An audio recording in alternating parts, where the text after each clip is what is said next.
বলছে আমি 7 টাকা বাড়িয়েছি। বলো তোমার 7 টাকা বাড়ানোর দরকার নেই, বলো তোমার 7 টাকা বাড়ানোর দরকার নেই, বলো তোমার 7 টাকা বাড়ানোর দরকার নেই। আমার কাছে বিস্ময় লাগে যে মুখ্যমন্ত্রী যখন বাংলা বাঙালির কথা বলেন, বাংলার গৌরবের কথা বলেন, রবীন্দ্রনাথের কবিতা শোনান, নিজে কবিতা লেখেন, আবার সেই মুখ্যমন্ত্রী যখন যে ধরনের ভাষা ব্যবহার করেন, জিপ টেনে ছেড়ে নিব, চর মারবো, এই ধরনের ল্যাঙ্গুয়েজ যখন ব্যবহার হয়, নানা সময় উনি নানা ধরনের কথা বলেন। প্রধানমন্ত্রী সম্পর্কে অতীতে একাধিকবার যে ধরনের কথা বলেছেন, সেটা কিন্তু একেবারেই কাম্য নয়। যেমন করে আমরা মনে করি যে কাউকে যদি মানে শ্লেষাত্মকভাবে বলতে হয়, তাহলে 2021 নরেন্দ্র মোদী যেমন করে দিদি ও দিদি এই যে ল্যাঙ্গুয়েজটা ইউজ করেছিল, সেটা আমাদের একেবারেই অপছন্দ এবং আমরা মনে করি যে সেটা কাম্য নয়। কিন্তু দেখো মানে পশ্চিমবাংলা এই ভাষার সাথে কিন্তু সন্ত্রাসের সম্পর্ক আছে। আমি তোমায় বলছি, রাজনৈতিক দলগুলো মুখে যত গণতন্ত্রের কথা বলুক না কারণ, বিশেষ করে শাসক দলের কথাই বলবো, শাসক দল কিন্তু ভাষার মাধ্যমে তার কর্মী সমর্থকদের তাতিয়ে দিতে চায় এবং বোঝাতে চায় যে প্রয়োজনে বিরোধী শূন্য করে কিন্তু জিততে হবে। মানে এই যে ভাষা তৃণমূলের শীর্ষ নেতৃত্ব ব্যবহার করছেন, খুব সচেতনভাবে ব্যবহার করছেন।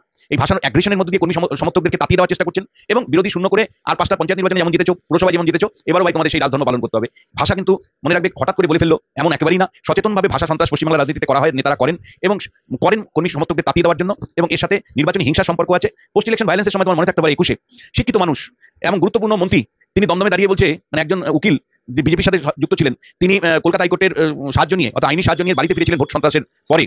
তার বাড়ির সামনে দাঁড়িয়ে সেই মন্ত্রী বলছেন এই এলাকায় উকিলরা হাইকোর্টের পরামর্শ নিয়ে এসেছেন, হাইকোর্টের থেকে আদেশ নিয়ে এসেছেন, তারা বাড়িতে নিরাপত্তায় থাকবেন কিন্তু বাজার হাট যখন করবেন তাদের নিরাপত্তা আমি নিতে পারবো না। এই কথাগুলো যখন তারা বলেন, তারা সন্ত্রাস করবার জন্য বলেন। এটা ভাষা সামনে থাকে কিন্তু বাস্তবে ভাষাকে কেন্দ্র করে তারা সন্ত্রাস করতে চান। সন্ত্রাসটা পলিটিক্যালি ডিভিডেড। এত বড় সাহস, আমার গাড়িকে দেখে বলছে চোর চোর চোর। সুযোগ থাকলে জিপটা আমি টেনে নিতাম, ইলেকশন বলে কিছু বলিনি। তো একটা হলো জিপ, প্রথমত যদি কেউ মানে বলেন যদি কোনো অন্যায় কাজ করেন, ইলেকশন কমিশন আছে, আইন আদালত আছে, ব্যবস্থা নেবেন। মুখ্যমন্ত্রী যখন তার ডায়াসের থেকে জিপ টেনে নেওয়ার কথা বলেন, তখন অ্যাকচুয়ালি ভায়োলেন্স হওয়ার সম্ভাবনা থাকে। কর্মী সমর্থকরা উদ্দীপিত হয়ে ভায়োলেন্স করবে না তার গ্যারান্টি কে দিবে? মানে এইবার যদি ভায়োলেন্স কেউ করে, জিপ টেনে বের করে দেয় বা কাউকে যদি আঘাত করে, তার দায়টা কি মুখ্যমন্ত্রী নেবেন? এইটা তো প্রশ্নটা থাকবে। ফলে মুখ্যমন্ত্রী এই ধরনের বক্তব্য না রাখাই উচিত ছিল এবং এটা ঠিক করেননি উনি। যে একই সাথে তোমায় আমি বলবো যে আজকে আমরা যারা দীর্ঘদিন ধরে নির্বাচনী চর্চা বা রাজনৈতিক চর্চা করি, মমতা বন্দ্যোপাধ্যায়কে একসময় সততার প্রতীক বলা হতো। দেওয়াল, পোস্টার, ব্যানার, স্লোগানে মুখরিত থাকতো সততার প্রতীক মমতা বন্দ্যোপাধ্যায়। আজকে মমতা বন্দ্যোপাধ্যায়কে কেন এই চোর চোর স্লোগান শুনতে হচ্ছে, এটা কিন্তু আমরা যারা রাজনীতি চর্চা করি আমাদের কাছেও পরিহাসের বিষয়। পরিহাস এই কারণেই বলছি যে দেখো, একটা দল পরিবর্তনের যখন ডাক দিয়েছিল 11 সালে, তোমরা হয়তো তখন ছোট ছিলে, 2011 সালে পরিবর্তনের সময় আমরা কিন্তু বিশ্বাস করেছিলাম যে মমতা বন্দ্যোপাধ্যায় বামেদের অন্যায় অবিচারের থেকে মুক্তি করবেন, একটা সোনার বাংলা দেবেন, আইন শৃঙ্খলা রক্ষা করবেন, বহুদলীয় গণতন্ত্র প্রতিষ্ঠা করবার স্বপ্ন দেখিয়েছিলেন এবং দুর্নীতিমুক্ত একটা বাংলার স্বপ্ন দেখিয়েছিলেন। তুমি যদি 2011 সালে তৃণমূলের ইস্তেহারটা দেখো, তাহলে একটা পরিবর্তিত বাংলার কথাই আমরা পাই সেই ইস্তেহারে। কিন্তু বাস্তবে কি দেখলাম, যে যখন একের পর এক সারদার থেকে শুরু করে, নারদার থেকে শুরু করে, শিক্ষক দুর্নীতি থেকে শুরু করে 100 দিনের কাজের দুর্নীতি, আবাস যোজনার দুর্নীতি, যখন দুর্নীতি দুর্নীতি দুর্নীতি, মমতা বন্দ্যোপাধ্যায় নিজে তার মন্ত্রিসভার সদস্য রাজীব বন্দ্যোপাধ্যায় নিয়ে বলেছিলেন যে ও বনসহায়ক নিয়োগের দুর্নীতি করেছে। ফলে দুর্নীতিগুলো যখন হয়েছে তখন দুর্নীতিগুলো দমন করবার উপায় তিনি খুঁজে পাননি। তিনি তার পুলিশ প্রশাসনকে ব্যবহার করে তৃণমূলের যে সমস্ত লোক আমফানের দুর্নীতির সাথে যুক্ত ছিল তাদেরকে অ্যারেস্ট করেননি। তিনি আবাস যোজনায় 50% টাকা দিতে হয়েছে, গরিব মানুষের টাকা তৃণমূলের নেত্রীরা লুট করেছে, 100 দিনের টাকা লুট করেছে। এই অভিযোগটা তো বারবার সংবাদ মাধ্যম তুলে ধরেছিল পশ্চিমবাংলায়। তখন বলা হয়েছিল সংবাদ মাধ্যম কুৎসা করছে, সংবাদ মাধ্যম মিথ্যা প্রচার করছে, সংবাদ মিডিয়া তিলকে তাল করছে। ফলে মমতা বন্দ্যোপাধ্যায় মানতেই চাননি। দেখো 2 ঘন্টার জন্য মিদনাপুরে কন্টাইতে ছিল গদ্দারদের জায়গায়। দেখো মানে প্রথমত শব্দটা গদ্দারদের জায়গার শব্দটা বলাটার মধ্যে দিয়ে একটা জিওগ্রাফিকে বোঝাচ্ছেন, জিওগ্রাফির সাথে একটা পপুলেশনকে বোঝাচ্ছেন। এই যে জিওগ্রাফি এবং পপুলেশন, এই দুটো জায়গার লোককে উনি অ্যাড্রেস করছেন, এইটা কিন্তু আমি তোমায় বলছি নির্বাচনী রাজনীতিতে কিন্তু বুমেরাং হওয়ার সম্ভাবনা থাকবে। তার কারণটা হলো মেদিনীপুরের লোকদের মধ্যে কিন্তু আমি দেখেছি একটা স্ব অভিমান আছে। ফলে মানে যেহেতু বিজেপির ওখানে সাংগঠনিক শক্তি আছে, ফলে এই মেদিনীপুর গদ্দারদের জায়গা কিনা এই প্রশ্নটা তারা ভোটারদের সামনে তুলবেন। ভোটারদের প্রচারে যখন এটা আসবে, ভোটারদের একটা ছোট্ট অংশ হলেও কিন্তু এটার নেগেটিভ প্রতিক্রিয়া আসবে। তৃণমূল কংগ্রেসের যদি 500 ভোট নষ্ট হয় তার দায় কিন্তু মমতা বন্দ্যোপাধ্যায়। দেখো, ক্ষমতা মানুষকে মানে পাওয়ার, অ্যাবসলিউট পাওয়ার করাপ্ট অ্যাবসলিউটলি, কিন্তু মমতা বন্দ্যোপাধ্যায়কে কার্যত অন্ধ করে তুলেছিল। যখন দুর্নীতির অভিযোগগুলো এসেছিল, ছেলেমেয়েরা রাস্তায় আন্দোলন করছিল, যখন তাদের চোখের জল রাস্তায় ভাসছিল, তখন তিনি কোনো রকম অ্যাড্রেস করেননি। তিনি দুর্নীতি নিয়ে তদন্ত কমিশন করতে পারতেন। মানে তিনি সিআইডি তদন্ত, যেগুলো এমনকি রেশন দুর্নীতি সিআইডি তদন্ত যখন শুরু করলো, যখন তৃণমূল নেতাদের দিকে তীর যাচ্ছে, তখনই সিআইডি তদন্ত বন্ধ হয়ে গেল। ফলে দুর্নীতিগুলোকে তদন্ত করে খুঁজে মানে কালপিটদের খুঁজে বের করে তিনি যদি শাস্তি দিতে পারতেন, তাহলে আজকে তাকে চোট চোট শুনতে হতো না। মমতা বন্দ্যোপাধ্যায়ের কৃতকর্মের জন্যই কিন্তু আজকে সাধারণ মানুষের মধ্যে এই সংশয়টা হয়েছে যে এই এন্টার যে চুরি সিস্টেম, এই দুর্নীতি তার মাথার মধ্যে থেকে মন্ত্রিসভার প্রধান হয়ে তিনি দায়িত্ব কি করে অস্বীকার করেন। সংবিধান বলছে যে মানে মুখ্যমন্ত্রী যখন মন্ত্রিসভা চালান তিনি নেতা, ফলে মুখ্যমন্ত্রীর একটা কালেকটিভ রেসপন্সিবিলিটি আছে, যৌথ দায়িত্ব আছে। ফলে এই এন্টার দুর্নীতি যেগুলো হয়েছে বিভিন্ন দপ্তরের, তার দায় কিছুতেই মুখ্যমন্ত্রী ঝেড়ে ফেলতে পারেন না। আজকে তাকে শুনতে হচ্ছে চোর চোর স্লোগান। এটা দুর্ভাগ্যের হলেও সত্যি, এটা ইতিহাসের পরিহাস। যাকে একসময় সততার প্রতীক বলা হতো, আজকে তাকেই চোর চোর স্লোগান শুনতে হচ্ছে। এবং দেখো, এটা মমতা বন্দ্যোপাধ্যায়, তুমি আমরা কিছু সময়ের জন্য এই পৃথিবীতে এসেছি, কিন্তু যে বাংলাটাকে মমতা বন্দ্যোপাধ্যায় তৈরি করে গেল, আগামী 200 বছরে এই বাংলার থেকে কিন্তু মানুষের মুক্তি নেই। কারণ একটা দুর্নীতিগ্রস্ত সমাজ যে প্রতিষ্ঠা হয়ে গেল, এখানে মানে প্রত্যেকেই টাকা চায়, প্রত্যেকেই কাজের জন্য টাকা চাইছে, এবং মানে সরকারি সম্পত্তি আত্মসাৎ করতে সবাই ব্যস্ত আছে। আমি একটা কথা থামিয়ে বলবো যে মমতা বন্দ্যোপাধ্যায় বলছেন আমার যেটা মনে হবে আমি সেটা করব।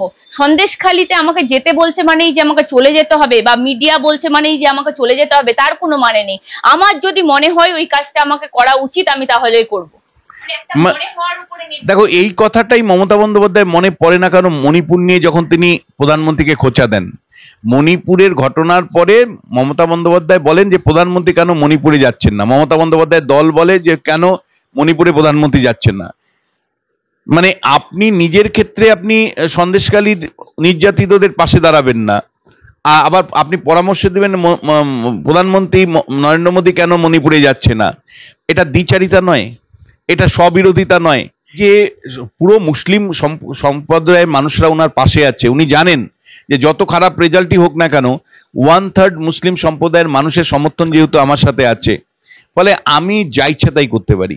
ফলে এইটা কিন্তু একটা ভয়ের কারণ। আমি বলছি যে সংখ্যাগরিষ্ঠের অত্যাচার বলে একে, মানে আমার কাছে সংখ্যা আছে তাই আমি যা মনে করবো সেটাই শেষ কথা। যার জন্য উনি, ধরো যখন শাহজাহানের মতন মানুষের অত্যাচারের কাহিনী বারবার উঠে এসেছিল তোমাদের মতন সংবাদ মাধ্যমের, তখন মমতা বন্দ্যোপাধ্যায় শাহজাহানের পক্ষে নিয়েছিলেন।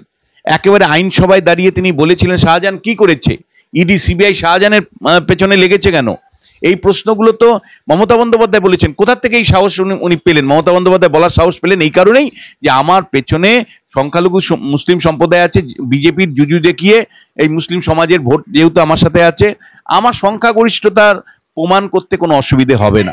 বলছেন যে এই যে আপনারা বলছেন যে সন্দেশখালী এই ঘটনা ঘটেছে, এই সন্দেশখালী ঘটেছে, কই 11 বছর যে ঘটে চলেছে এই ঘটনা, কই কোনো সংবাদ মাধ্যম কেন তুলে ধরলো না? কেন সংবাদ মাধ্যম কেন কোনো হেডলাইন করলো না? তারপর আমি ব্যবস্থা নিতাম কি না নিতাম সেটা দেখা যেত। যখন আমার কর্ণগোচর হয়েছে তখনই ব্যবস্থা নিয়েছি। প্রথমত উনি 3 দিক থেকে মিথ্যে কথা বলেছেন। প্রথম মিথ্যে কথা হলো যে সন্দেশখালীর ইস্যু, নিরাপদ সর্দার সিপিআইএম এর তখন এমএলএ তিনি ছিলেন, মানে সন্দেশখালী থেকে, তিনি রাজ্যের বিধানসভায় দাঁড়িয়ে বলেছিলেন, বিধানসভায় রেকর্ডে সেটা আছে। ফলে মানে সরকারি নথিতে যেইটা আছে সন্দেশখালী অত্যাচার, অন্যায়, জমি লুট, সেটা সেই সময়কার সিপিএম এর বিধায়ক নিরাপদ সর্দার একদম সরকারিভাবে রেকর্ড করিয়ে রেখেছিলেন। খ হলো যে পশ্চিমবাংলায় একাধিক সংবাদ মাধ্যম দিনের পর দিন, ইনক্লুডিং এবিপি আনন্দের সম্পাদক সুমন দে, তার সাক্ষাৎকারে তিনি এই শেখ শাহজাহানের নিয়োগ নিয়ে প্রশ্ন তুলেছেন, তার ভূমিকা নিয়ে প্রশ্ন তুলেছেন। মমতা বন্দ্যোপাধ্যায় সেই সুমনদের ইন্টারভিউতে পরিষ্কার ডিনাই করেছিলেন এবং তাকে ধর্মের জায়গা থেকে আঘাত করবার চেষ্টা করেছিলেন, অর্থাৎ যিনি ইন্টারভিউ নিয়েছেন তাকেই আঘাত করবার চেষ্টা করেছিলেন। এটা দ্বিতীয়। থার্ড যেটা, সরকার আপনার, সন্দেশখালীর বিডিও আপনার, সন্দেশখালীর এসডিও আপনার, সন্দেশখালীর পুলিশ আপনার পুলিশ প্রশাসন তাহলে কি করছিল? তাহলে মুখ্যমন্ত্রী হিসেবে আপনি চূড়ান্ত ব্যর্থ। আপনাকে ওরা হয় ভয়ে আপনাকে কোনো তথ্য দেয়নি, আর না হলে তথ্য গোপন রেখেছে, আর না হলে আপনি সমস্ত তথ্য পেয়েছিলেন তারপরেও আপনি চুপ করেছিলেন। কারণ শেখ শাহজাহান লাখ লাখ ভোটে জেতাতো আপনাকে, বিরোধী শূন্য করে জেতাতো, মানে একাই 96% পঞ্চায়েতের আসনে বিনা প্রতিদ্বন্দ্বিতায় জয়ী করেছিল। ফলে যে বিনা পয়সায় বিনা প্রতিদ্বন্দ্বিতায় জয়ী করতে পারে তার ক্ষেত্রে আপনি সাতক্ষুর মাফ করেছেন, তাকে আপনি মানে রক্ষা করবার শেষ পর্যন্ত চেষ্টা করেছেন। কিন্তু কলকাতা হাইকোর্ট এবং মানে সিবিআই ইডির চাপে শেষ পর্যন্ত আপনি শেখ শাহজাহানকে আটকাতে পারেননি, গ্রেপ্তার করতে হয়েছে। ফলে একেবারে প্রথম দিন থেকে শেষ দিন পর্যন্ত তৃণমূল কংগ্রেসের সমস্ত স্তরের নেতা ইনক্লুডিং মমতা বন্দ্যোপাধ্যায় তারা কিন্তু শেখ শাহজাহানকে যে কোনো প্রকারে রক্ষা করবার চেষ্টা করেছে। যেই শেখ শাহজাহান মহিলাদের সম্ভ্রম লুট করেছে, যেই শেখ শাহজাহান মানে শয়ে শয়ে মানুষের জমি কেড়ে নিয়েছিলেন, এটা হলো যে এই সন্দেশখালীর ইস্যুর আসার আগে সত্যি মমতা বন্দ্যোপাধ্যায় আপার হ্যান্ডে ছিলেন। পশ্চিমবাংলায় আমরা যারা সমীক্ষার কাজ করি আমরা দেখেছিলাম ডিসেম্বর জানুয়ারি মাসে যে বিজেপির পক্ষে 10টা সিট পাওয়াও কঠিন ছিল। সেই বিজেপি যে এখন একটা সম্ভাব্য জায়গায় তৈরি করেছে, একটা বড় লড়াইয়ের ক্ষেত্র তৈরি করতে পেরেছে, তার কারণ মমতা বন্দ্যোপাধ্যায়ের ভুল রাজনীতি। যে ভুল রাজনীতি মূলত সন্দেশখালীর মহিলাদের প্রতি হয়েছে, শেখ শাহজাহানের পক্ষ নেওয়া এবং সাধারণ মহিলাদের বিপক্ষ নেওয়ার ফলে যেটা ঘটেছে, বিজেপি বা বিরোধী রাজনৈতিক দল সেখান থেকে সুযোগ নিয়ে সারা পশ্চিমবাংলায় এই লক্ষ্মীর ভান্ডারের কাউন্টার হিসাবে মানে আজকে সন্দেশখালীর মহিলাদের নির্যাতন তারা তুলে ধরছে। এবং পশ্চিমবাংলায় তৃণমূল এবং বিজেপির মধ্যে যে তীব্র লড়াইয়ের একটা সম্ভাবনা তৈরি হয়েছে এই নির্বাচনে, তার একটা মূল কারণ সন্দেশখালীর ইস্যু যদি মমতা বন্দ্যোপাধ্যায় সঠিকভাবে হ্যান্ডেল করতে পারতেন তাহলে কিন্তু, বা তিনি যদি হামদরদি ভাব দেখাতে পারতেন, মহিলাদের সঙ্গ নিতে পারতেন, সেই শেখ শাহজাহানকে বাদ দিয়ে মহিলাদের পক্ষে সঙ্গে নিতে পারতেন, তাহলে কিন্তু আজকে আমি বলছি এই পশ্চিমবাংলার লড়াইটা তৃণমূলের একতরফাই থাকতো। কিন্তু সন্দেশখালী একমাত্র ইস্যু, যে ইস্যুটা কিন্তু লড়াইটাকে মানে সরাসরি বিজেপি তৃণমূলের মধ্যে তীব্র লড়াইয়ে পরিণত করেছে। এবং আজকে এই লড়াইয়ের পেছনে যদি কেউ ভুল সিদ্ধান্ত নিয়ে থাকেন তাহলে তৃণমূলের শীর্ষ নেতৃত্ব। কারণ সন্দেশখালী নিয়ে তাদের প্রথম দিন থেকে যে অবস্থান, সেই কারণেই কিন্তু আজকে বিভিন্ন আসনে তীব্র প্রতিদ্বন্দ্বিতার ছবি